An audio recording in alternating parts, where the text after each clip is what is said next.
सुहाग रात मेरे शौहर जिद करने लगा कब ना सफेद चार के मैं सुहाग रात नहीं मनाऊंगा। इसको मेरे सच्चाई का सबूत चाय था जो कि मैं पहले खो चुकी थी। मैंने लाख बहाने बनाए लेकिन इसने बेड की चादर बदल कर सफेद चादर बिछा दी और मुझे अपने करीब करने लगा। जब वो हम बिस्तरी से फारिग हुआ और उसकी नजर चादर पर पड़ी, इसके साथ साथ मेरे भी चीखें निकल गई क्योंकि चादर पर तो मेरा नाम खुशी है और आज मेरी शादी का दिन था। हर किसी के चेहरे पर खुशी थी लेकिन मेरे दिल में खौफ और इज़्तिराब छाया हुआ था। मैं इस शादी के लिए राजी नहीं थी। मेरे वालिदैन मेरे फैसले को समझने की कोशिश नहीं कर रहे थे। मेरी माँ बार बार कहती, बेटा ये शादी तुम्हारे लिए जरूरी है।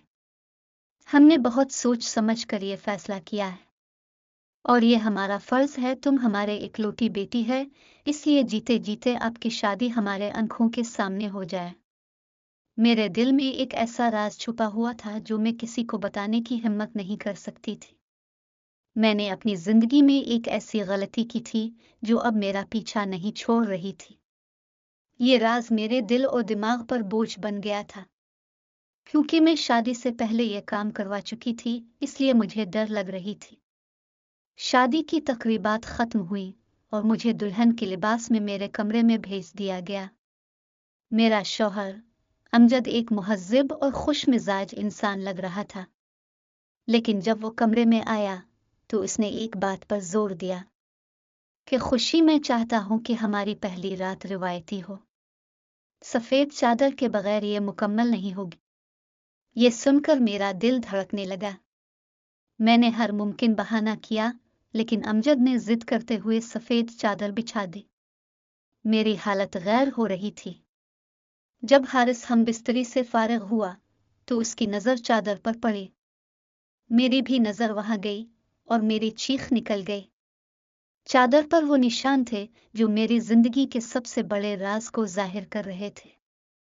अमजद की आंखों में हैरानी और गुस्से का इम्तिजाज था। ये क्या है खुशी? उसने शदीद लहजे में पूछा। मैंने हिम्मत करके अपने माजी का सच बयान किया।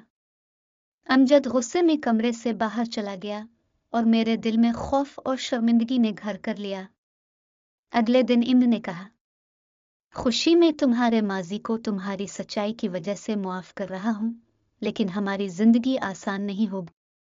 हमें एक दूसरे पर एतमाद करना होगा और आज के बाद ऐसी गलती दोबारा नहीं करना। और हाँ, अगर तुमको मैं पसंद नहीं हो तो मुझे बता देना।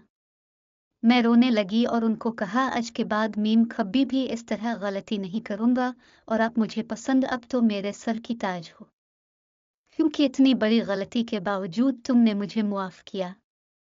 दोस्तों, ये कहानी हमें सिखाती है कि माजी के राज और झूठ कितनी बड़ी मुश्किलात पैदा कर सकते हैं। सच्चाई और एतमाद एक मजबूत रिश्ता की बुनियाद होते हैं। अगर कहानी अच्छी लगी तो वीडियो खोल कर करें।